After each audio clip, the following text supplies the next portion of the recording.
OBC, n t, वीजेएनटी, SBC संघर्ष समिति की जानिब से 25 फरवरी को मुंबई के आज़ाद मैदान में यलगार मोर्चे का एहतमाम किया जा रहा है। इस धरने की तैयारियों का जायजा लेने के लिए संघर्ष समिति के जिम्मेदारान की जानिब से रेस्ट हाउस में एक प्रेस कॉन्फ्रेंस का इनेकाद किया गया। प्रेस कॉन्फ्रेंस में संघर्ष समिति के जिम्मेदार बालाजी शिंदे व दीगर जिम्मेदारान ने मीडिया नुमाइंदों से गुफ्तगू की।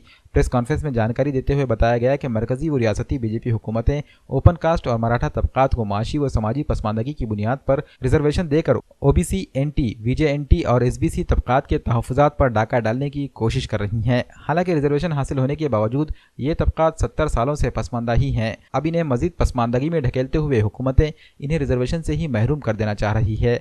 ऐसा करके हुकूमत रिजर्वेशन के सारे सिस्टम को ही मशकूक बनाना चाहती है। हुकूमत की इन पॉलिसियों की मजम्मत में रियासत के ओबीसी, एनटी, वीजेएनटी और एसबीसी समाज की जानिब से मुंबई के आज़ाद मैदान पर धरना मुनक्किद किया जा रहा है। बालाजी शिंदे ने तमाम नांदेड़ वासियों से अपील की है कि वो इस धरने में जरूर शामिल हों। कोणत्याही परिस्थितीमध्ये आम्ही विविध पातळीवर लढत आहोत। न्यायालयामध्ये आम्ही आमच्या वकील देऊन भूमिका मांडली। रस्त्यावरचं आंदोलन आम्ही 20 जानेवारीला 20 तारखेपासून कोल्हापूरमध्ये छत्रपती शाहूराजाच्या समाधीपासून आम्ही राज्यभर जनजागरण अभियान सुरू केलेलं आहे।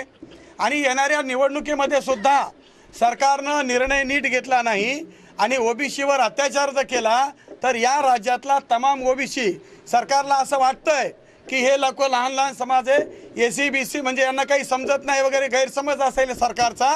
आणि दुर्दैवानं त्याच्यातलं काही मेजर कम्युनिटीला बरोबर घेऊन काही वेगवेगळे खेळ करत आहेत। परंतु महाराष्ट्रामध्ये न्हावी, धोबी, कुंभार, सोनार, लोहार, सुतार, शिंपी, गुरव वडर ही लहान लहान जातीच्या माणसांची संख्या ही प्रचंड मोठी संख्या आहे। आणि आज कधी नव्हे एवढ्या पद्धतीने आज हा संपूर्ण वर्ग संघटित झालेला आहे। या राज्यामध्ये हे सरकारनं जर असणारा या आचारसंहितेच्या अगोदर ही तात्काळ भूमिका घेतली नाही की सामाजिक दृष्ट्या मागासलेला म्हणून आम्ही यांना देत नाही असा शब्दप्रयोग सरकारनं केला पाहिजे। आणि तसा जर केला नाही तर 25 फेब्रुवारीला मुंबईच्या आझाद मैदानमध्ये प्रचंड यलगार मोर्चा काढून आम्ही या राज्यातल्या संपूर्ण असणाऱ्या व्यवस्थेला आम्ही आमचा या ओबीसीच्या लहान जातीचा हिशोब काय असते याचा परिणाम दाखवणार आहोत। सरकारला त्याचे गंभीर परिणाम सहन करावे लागतील।